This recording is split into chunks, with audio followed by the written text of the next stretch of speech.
What's up, everybody? I'm back. Blake the Scholar Magic here, and I'm back with the Deck Tech guys, a paper deck tech.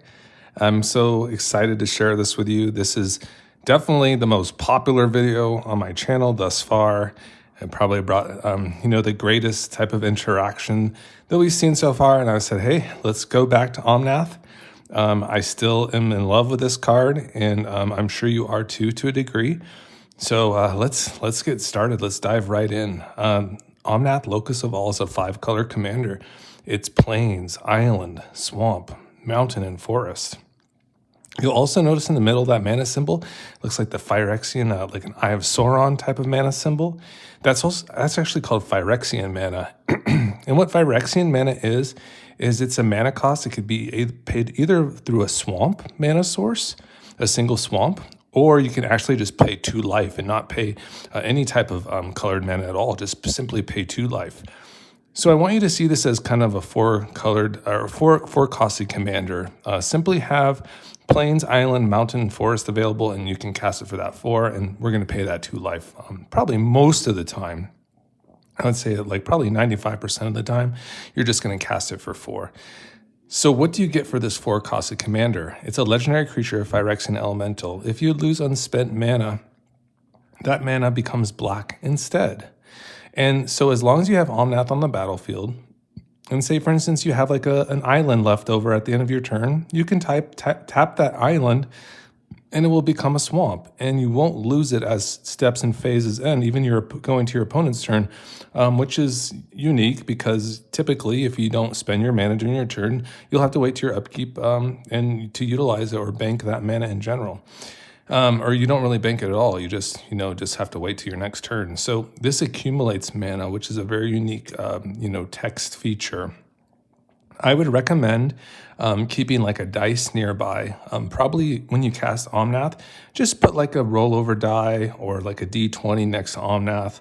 That will remind you that, as you're progressing through your opponent's turns, you can just tap that mana down. Make sure you bank it because you want to accumulate that mana. It will help you get into casting more spells, simply as that. So that's definitely a feature. It's easier to track in paper.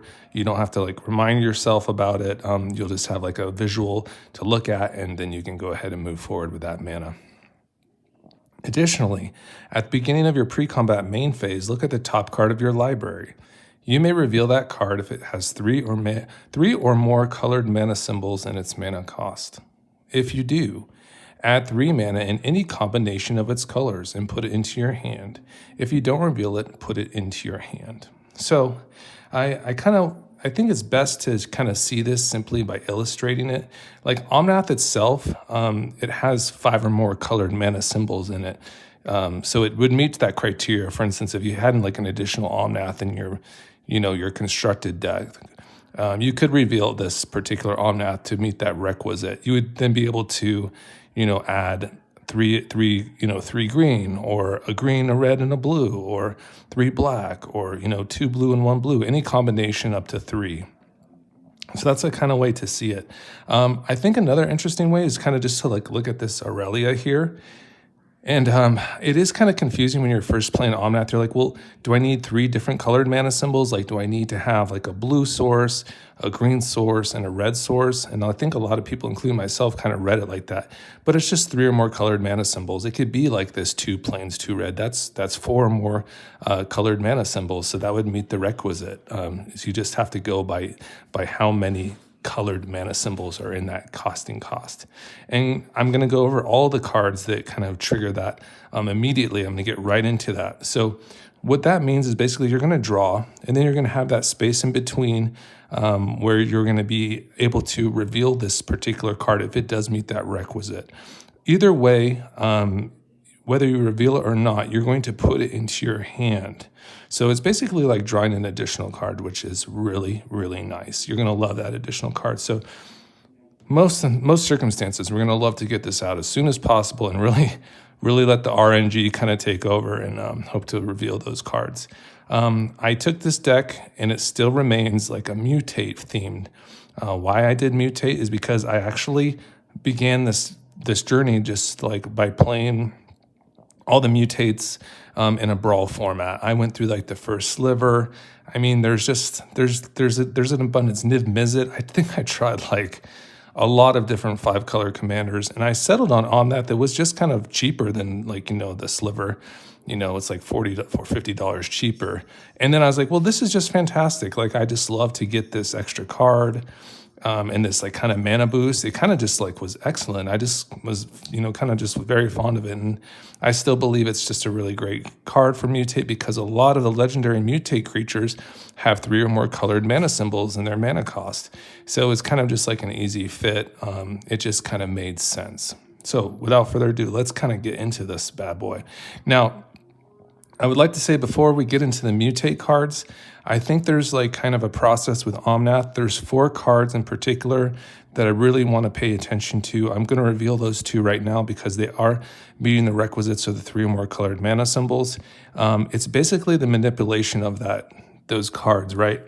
So there are clever ways to kind of get into that and make sure that you're going to reveal that card and make sure it does have 3 or more colored mana symbols.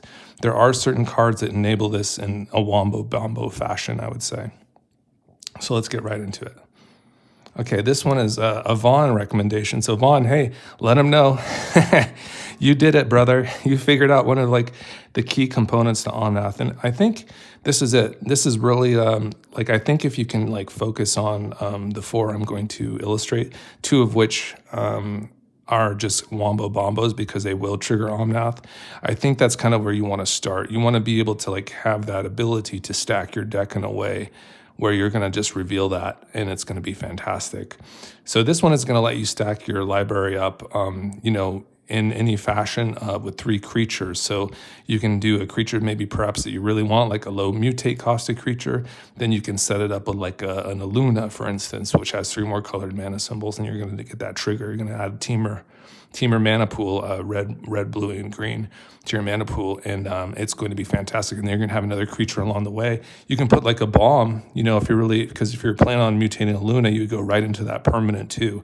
So this card is just like a 1-card combo. It's just unbelievable here. Just kind of, and it also would trigger Omnath in general. Like if you revealed this card, you would get the mana bank. So it's just absolutely stupid. So what a great card. What a fantastic start. Here's Glarb. Glarb is also one of those ones that you can like also manipulate the top of your deck with that surveil. So you can go to your upkeep and then you can surveil, right? You can kind of look at your deck. Well, what card am I drawing? Like if you have a card that has 3 or more colored mana symbols in it, you can just alternate it for the one not to be drawn first. Draw your card, then reveal that card with 3 or more colored mana symbols, and then you're good to go, and you're getting that mana boost. So once again, Glarb is just like an absolutely fantastic. And if you're not rolling well, like for instance, you can always give yourself a chance, right? You can just surveil those to the bottom and give yourself like kind of a reroll, or maybe you want to draw that card. Maybe you want to draw one of them and then maybe get lucky on that second card. So Glarb, once again, fantastic. Obviously, works well with a lot of our mutators. In fact, like Snapdax loves Death Touchers, and that's their very next card. I think you're just going to love this. Play with the top card of your library anytime. You may look at the top card of your library anytime. You may play lands and cast spells with mana value 4 or greater from the top of your library. Surveil too, fantastic. Okay, and here is Snapdax, baby. Snapdax. He's just the guy. Look at this art. How can you go wrong with this? Look at that. There's 3 or more colored mana symbols in its casting cost. They're all different, which I guess is just bonus extra credit, but you get those 3 or more colored mana symbols. And it's a 5 costed mutate, so not the cheapest mutate. It's a double striker. So like I said, you want to definitely put this onto like a Death Toucher. That will make that damage be lethal when it does mutate onto a creature, which is very nice. And we can enable that with a few of our creatures. So we do have a little bit of Death Touch. So I think you're just going to love it. And this will just make a double striker too, like whatever it mutates onto. And then every time it mutates, it's going to do that 4 damage to a target creature or a planeswalker, and you gain 4 life. It's fantastic. Here's a Luna, and this is probably one of the more wombo-bombo cards. Then once you'll see is that these all trigger Omnath, so it's just absolutely fantastic. This is the Temur colors here. You get green, blue, and red. It's a 5 cost, it's 6/6 flyer trample. That's nice. And then we're going to mutate it for the 6 cost, of course. So that's 2 blue, a green, a red, and 3 generic. Whenever this creature mutates, exile cards from the top of your library until you exile a non-land permanent card. Put that card on the battlefield or into your hand. What a menace. What an absolute bomb. Just getting into like random permanents in your library, just going through until you reveal a non-land permanent, just put it right on the battlefield. It's just sick. So that's why we want to kind of maximize our mutates too. Okay, and then Nethroi has just been an absolutely powerhouse in this deck. Now, a key Nethroi, he is double black. So what I did to the mana base is I basically, because Omnath is really interesting, right? Because you don't require black mana to cast him. And you don't want to like have basic swamps in your deck because you don't want to be playing lands and hitting your lands like a boss. And then all of a sudden, you can't cast Omnath because you have a basic swamp on the battlefield. So how do we get around? How do we do this? How do we get to our like double black sources? Well, basically, we include like a lot of decent surveil lands that are fetchable for black, and the triomes we include in this deck are also black. We have 2 triomes, so that's kind of a way to get into that. We want to have some fetchable black sources in this deck, and through our triomes and our surveil lands, and also through our shock lands. So that's how we kind of get into Nethroi. Otherwise, we just have mana dorks that can help us get along with that as well. This will, when mutate successfully, it will bring back the total cost of 10 mana of creatures from your graveyard to the battlefield. That could be in a variety of creatures. Mutate doesn't exactly always work off of enter the battlefield, but we do have a series of creatures that definitely do have some good enter the battlefield characteristics.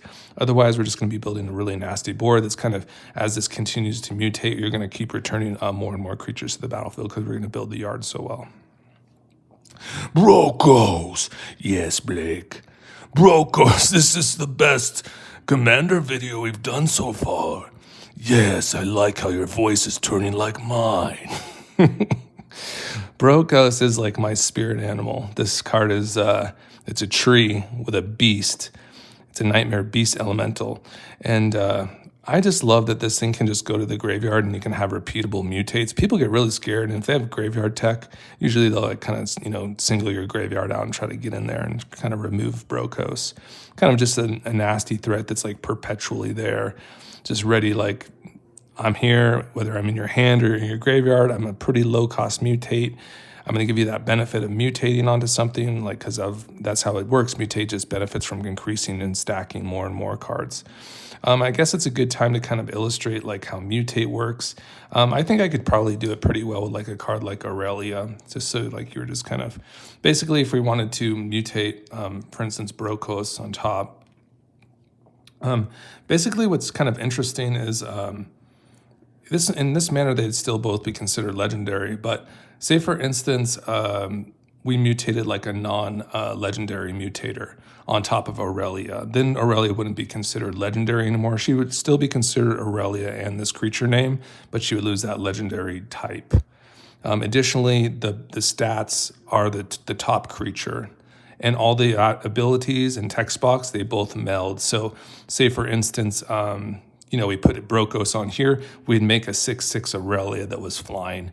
We would still have those abilities that when, this creature attacked, you would get that untap phase and such, but just be a 6/6 though.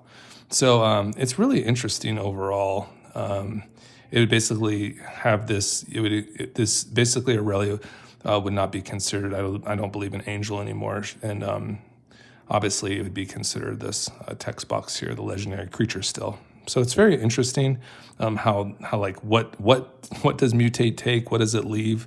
But it is a very cool mechanic overall. All right, so there's Brokos. All right, here is Vadrock here. And this, once again, will just trigger Omnath. All these cards just trigger Omnath with the 3 or more colored mana symbols and their casting cost. They just happen to have different mana symbols. It's just kind of the way they've been built. But this one is really interesting too. The mutate is somewhat high, but it's kind of interesting because you can get into your non-creature cards. They cost 3 or less from your graveyard without paying its mana cost each time it mutates, which is kind of clever. We don't have the most, non-creature cards, but it's just like kind of another way to get a mutate in and trigger Omnath, I would say. This one is very interesting, actually. This one isn't from a standard set. It's just like basically a bonus card, from one of the commander decks. Obviously, Otrimi is one of those like penultimate mutate cards. As long as we're building the yard, it has a very low mutate cost of 4. We kind of love 2, 3, and 4 mutate cards. It's just very reasonable for us.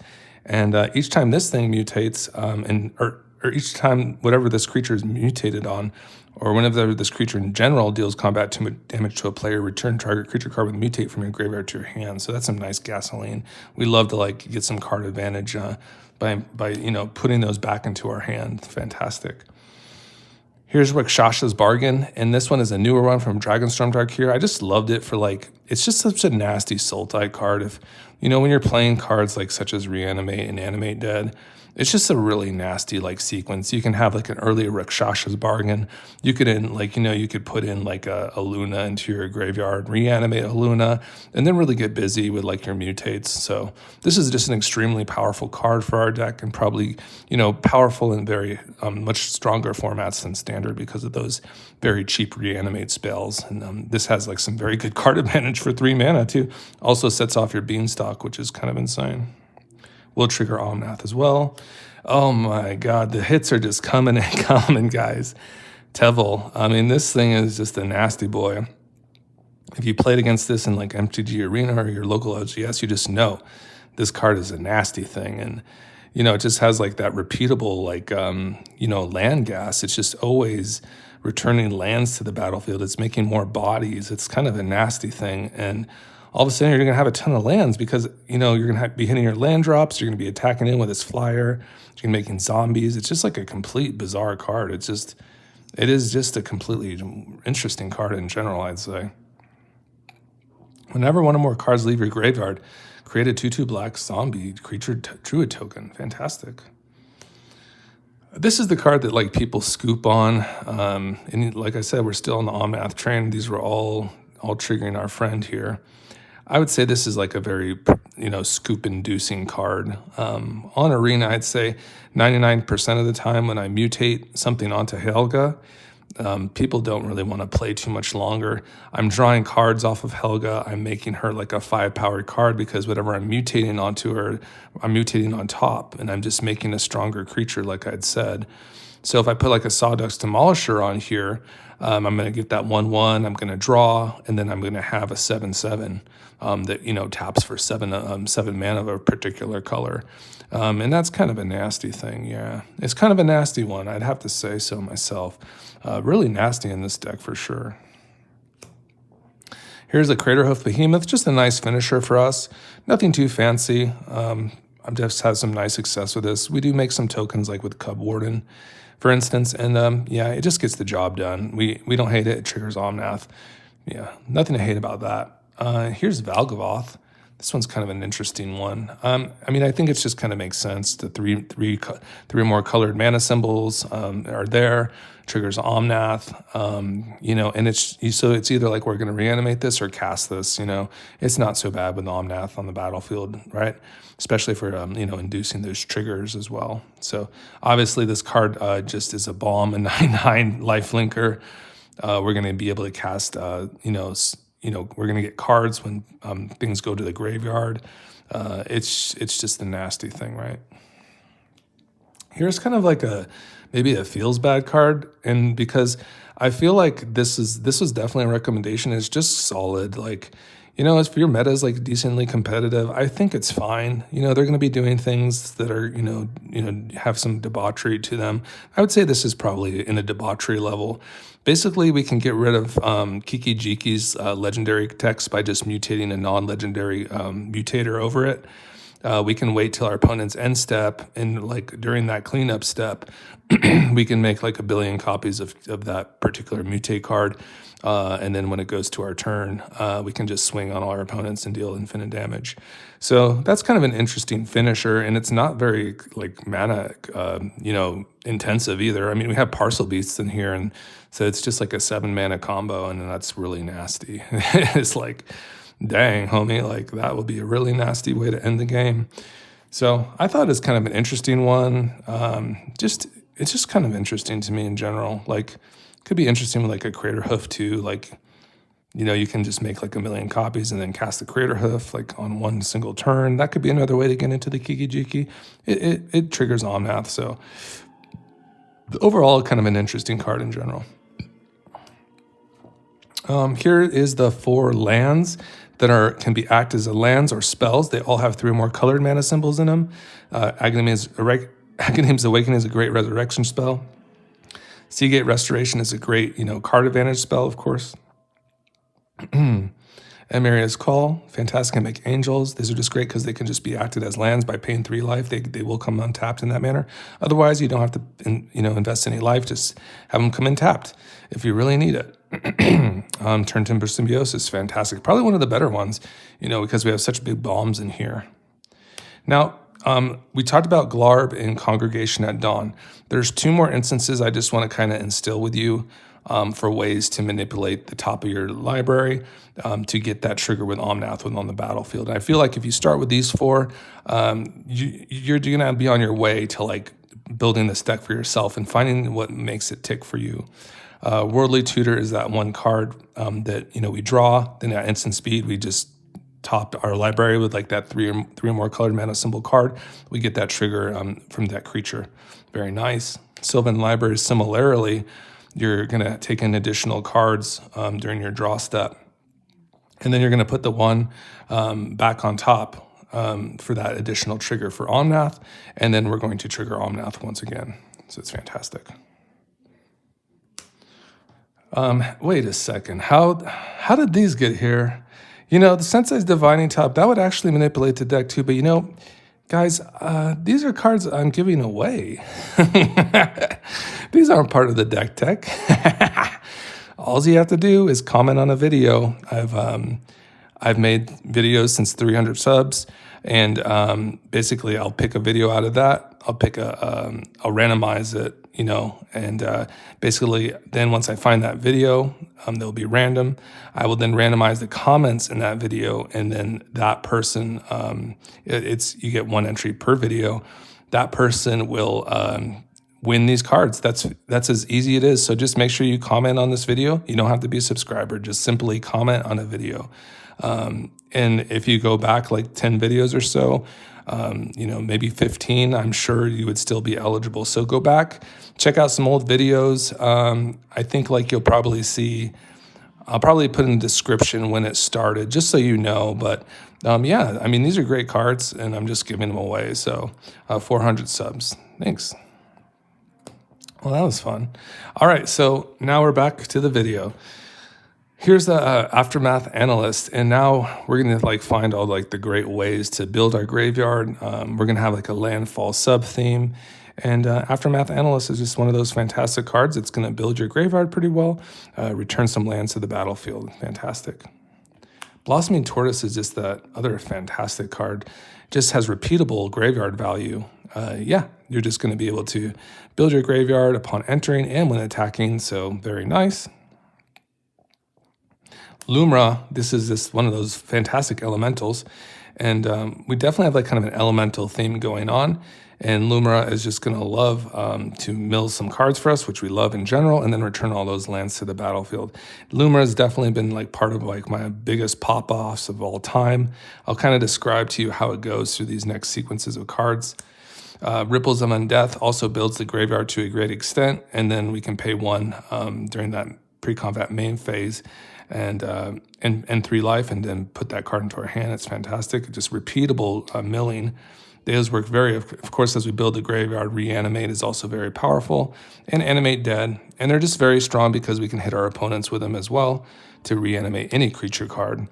Now, most of these cards like Lumra and Aftermath Analyst and Blossoming Tortoise work very well with Snake. Lotus Cobra is a very powerful mana dork for us, especially with our fetch lands, and it just creates an abundance of mana. Now, what I've done with this particular card is I've mutated, for instance, like a Migratory Greathorn onto it. And Migratory Greathorn is a card that when it mutates, it will fetch a basic from your library and put it directly on the battlefield tapped. So you can understand, like, if we are getting this in consecutive ways, you're really, really cooking with a Lotus Cobra. So that's kind of a match made in heaven. And then you like kind of stack that with a Nissa. So basically kind of like the way I wanted you to see this is that I'll have, for instance, like a Migratory Greathorn going, a Lotus Cobra and a Nissa. And then, for instance, perhaps we'll mutate like a Auspicious Sterix onto the Cobra or the Nissa. Mutate also works only on non-human creatures. So these all meet the criteria. We're going to go ahead and mutate onto Nissa or Lotus Cobra. And basically the Starix will return all permanents like as many times as it mutated onto the battlefield except non-creature spells. So that includes lands. So then you can see, okay, this is going to get a little crazy. You can have sequences where you are hitting that landfall requisite, and then all of a sudden you're fetching up like a Lumra.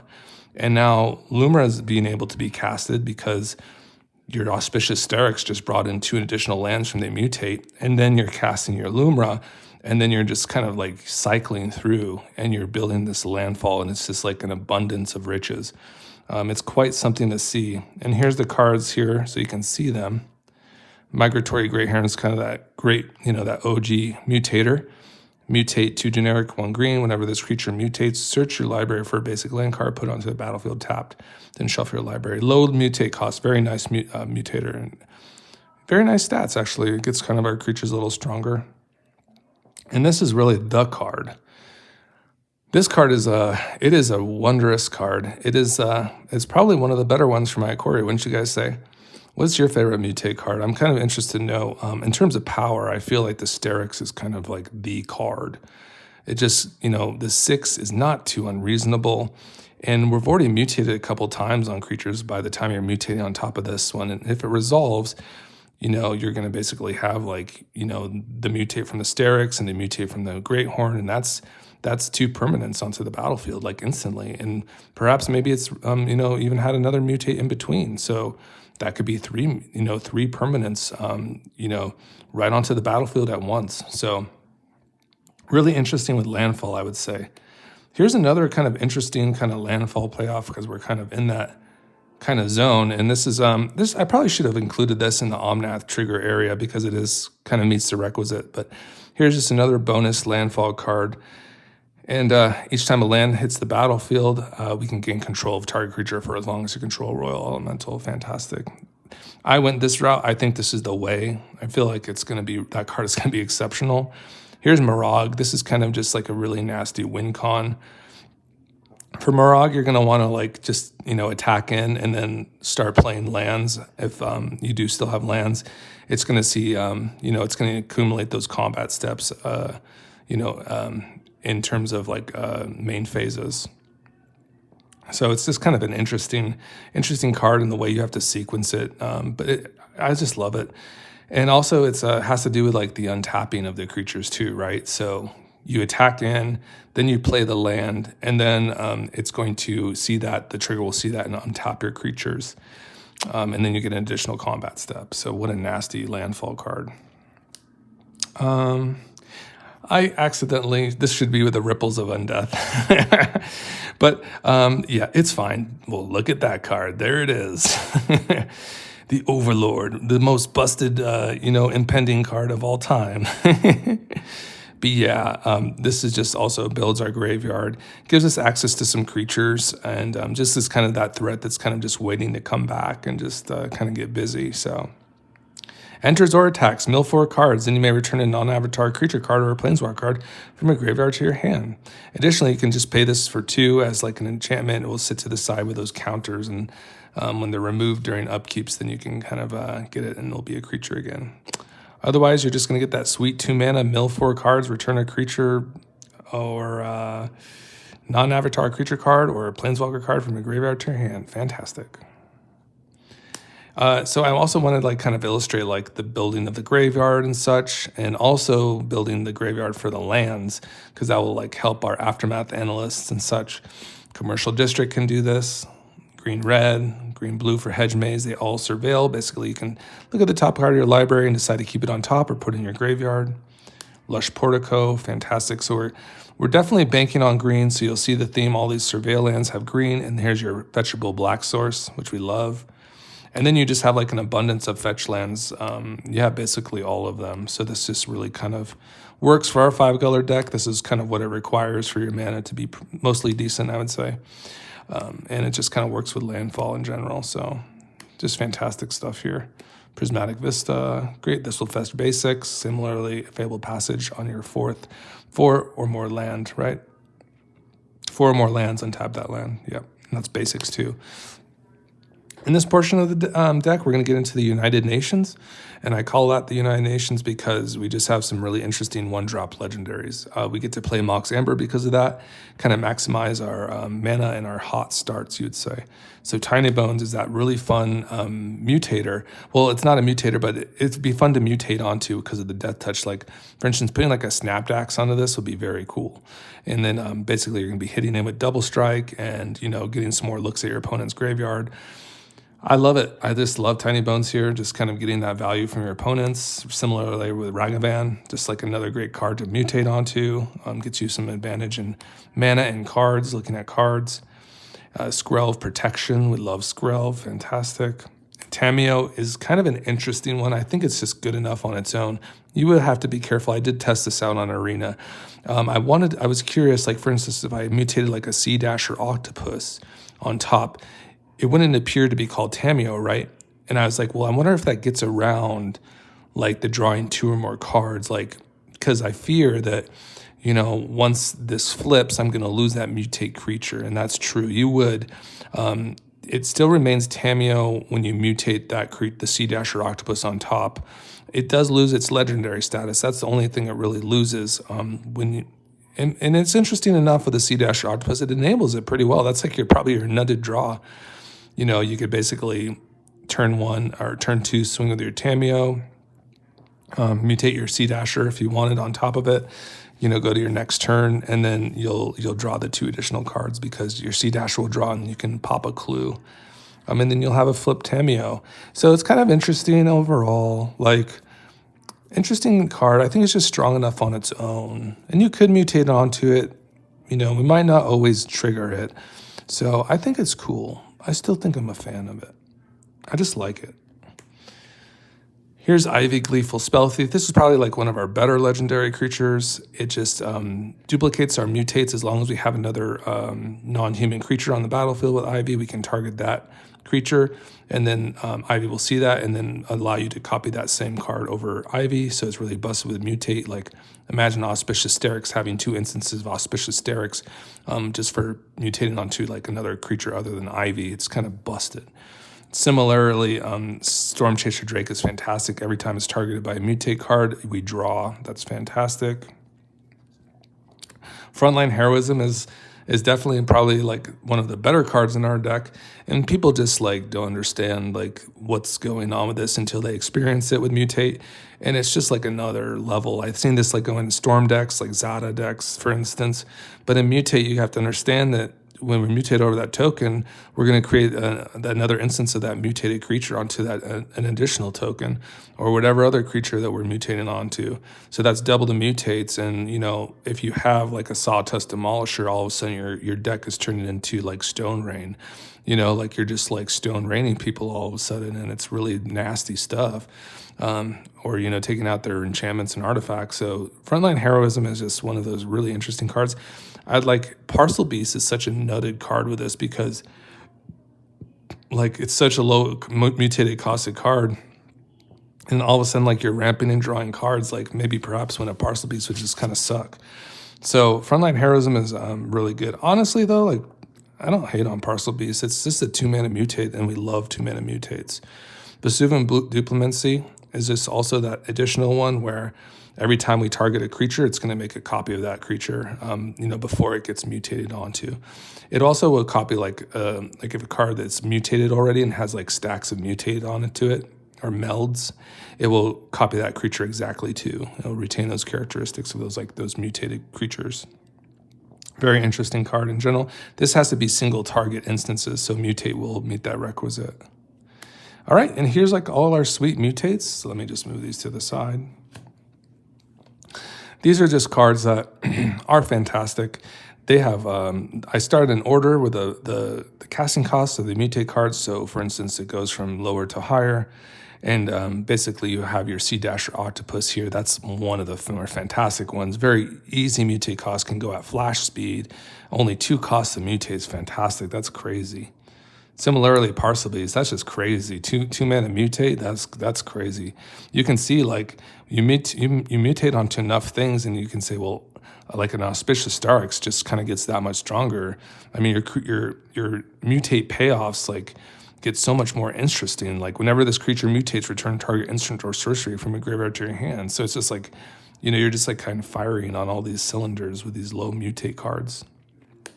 Similarly, a Gem Raiser, each time this creature mutates, destroy a target artifact or enchantment opponent controls. So you can see the value of a low mutate cost, and this actually has a low mutate cost for 3. I'd say that's kind of like a really nice baseline. 3 is good, 2 is, oh my god, 3 is good, 4 is all right. Death Touch, whenever this creature mutates, each opponent loses X life and you gain X life. Lots of value there for opponents, and also a low mutate cost, great with Snapped Axe because of the Death Touch. Regal Leosaur, additionally, just kind of a lower mutate cost. Also, I like about this, low cost to cast. So good for cards like Ivy to get like a creature on the battlefield if we don't have one already, to start working with Ivy and kind of getting busy with that. So low costed card and a low cost mutate. Volpikey, I love that it gives flying. Low costed mutate, not a reasonable card to cast, but very good mutate cost for 3, and will give a creature flying. Fantastic. And it just scales up each time it mutates. It gets a counter. Boneyard Lurker, pretty reasonable mutate cost, and then you get to return target permanent cards from your graveyard to your hand. That's fantastic. Necropanther, this will actually return a 3 mana costed or less creature from your graveyard to the battlefield each time it mutates. Fantastic. Less low cost there. Evercool Phoenix to give flying. Also a little redundancy if the board gets cleared. We can like sack a token, the feather token, when this card is mutated, and then we can simply pay 1 and we'll return to the battlefield tapped. And that just gives us like another option. Like we won't have to invest like a lot of mana to get our mutate train rolling again if it gets wiped out. Here's Cub Warden, just a nice little mutator here. Fantastic. Makes tokens, lifelink, and will give lifelink to whatever it mutates onto, which is really nice. And here's some of our value. So Up the Beanstalk is a really interesting card here. There's ways to like kind of enable it in a clever way. So when Up the Beanstalk enters the battlefield, and whenever you cast a spell with mana value 5 or greater, draw a card. Omnath would reach that requisite. Even though you cast it for 4 mana, it's considered 5 or more mana because it's in its mana cost. So that's interesting. Also, like a card like Dreamtail Heron, even though its mutate is a 4, these are considered casts, and that's 5 mana or more. So if you pay the 4 with a Beanstalk on the battlefield, you get to trigger Up the Beanstalk. Similarly, Pouncing Shore Shark would do the same. Parcel Beast is really interesting because, oh no, it is a 4 mana card. I almost thought like, well, maybe it gets even better. But yeah, yeah, mutate 4 here. So this would trigger Beans because of the 5 cost or more. These are just phenomenal. And in general, they're just that 4 mana kind of getting a little more expensive, but this will draw cards. This will bounce creatures. On each instance of mutate. This one actually will actually get cards from the top of your opponent's library, and you can start casting them. So that's a really nice one. It'll exile the top card of each opponent's library. You may look at it and play those cards for as long as they remain exiled. The Sawdust Demolisher, and once again, these just all trigger Beans for, that mutate cost, 4 mutate for this one, but it's a 6 mana cost card. Whenever this creature mutates, destroy target non-creature permanent. Its controller creates a 3/3 green beast creature token. You can even hit your own permanents if you want to. So, yeah, it's just cool. It's just an amazing card. Yeah, it's a really nasty one, actually. Deathrite Shaman. So this is like just... It's not a human, it's an elf shaman. It just kind of fits the bill. Like, it's good with our new Tevel, which is kind of interesting. I just thought it was like another cool mana dork to give us like access to a lot of different colors. Give us a little graveyard interaction at once. I thought it was just like a really nice kind of card in general. So I'm excited about the Deathrite Shaman. Delighted Halfling for a little uncounterability and for our legendaries, or just adding colorless. Ignoble Hierarch for adding 3 different mana sources. That's Jund mana for you. Fantastic. Also, whenever a creature attacks alone, that creature gets 1/1 till end of turn. That's fantastic. Really nice selection here, and it's a Goblin Shaman. So We can just mutate onto all these things. Birds of Paradise, add one mana of any color to your mana pool. Fantastic. Bloom Tender, my God.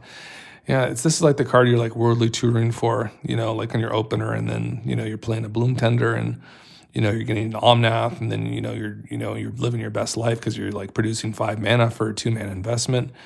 This card will, for each color among permanents you control, add 1 mana of that color. Fantastic. Fanatic of Ronus also will work very well with our Omnath because it will be triggered with a 4 power or more creature card, or be activate only if you control a creature with power 4 or greater. It will just add 1 in general, but if you have creature with power 4 or greater, add 4. And it's really strong as it internalize. I don't know why it has that extra text, but you can get it back and it will enable itself because it will return as a 4/4 zombie snag. Here is your Zagoth Triome. These are our fetchable black sources. Fantastic. Indantha Triome. Fantastic. Then we have like some nice little rainbow lands here. Got our Command Tower, Mana Confluence. That could be a City of Brass. I just had this one kind of just hanging out. Then you have your beautiful shock lands. Once again, we just play all the shock lands. They're just like easy money for us. Just easy mana fixing. Play like a decent amount of basics for the Great Horn, Prismatic Beasts, and Fable Passes, but not too many. We just have like 4 forests because we're definitely skewed towards green. Couple blues because like we have a decent amount of blue sources to work with, a mountain and a plains. So about 8 fetchable basics. And that's the deck, guys. That is that is the deck. There's really nothing else to it. So let's see where we got here. So I can just kind of set this up.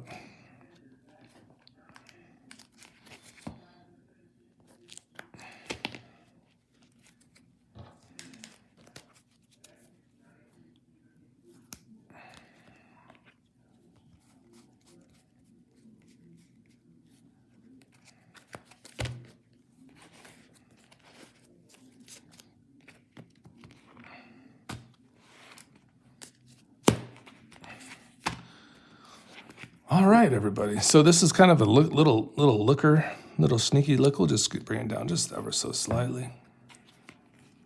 And once again, like I said, the Worldly Tutor, Sylvan Library, Congregation at Dawn, and Glarb, I think those are like your 4 key cards to kind of like get into. Then you're just going to want to focus in on like these really clever ways to like introduce 3 or more colored mana symbols to your Omnath deck.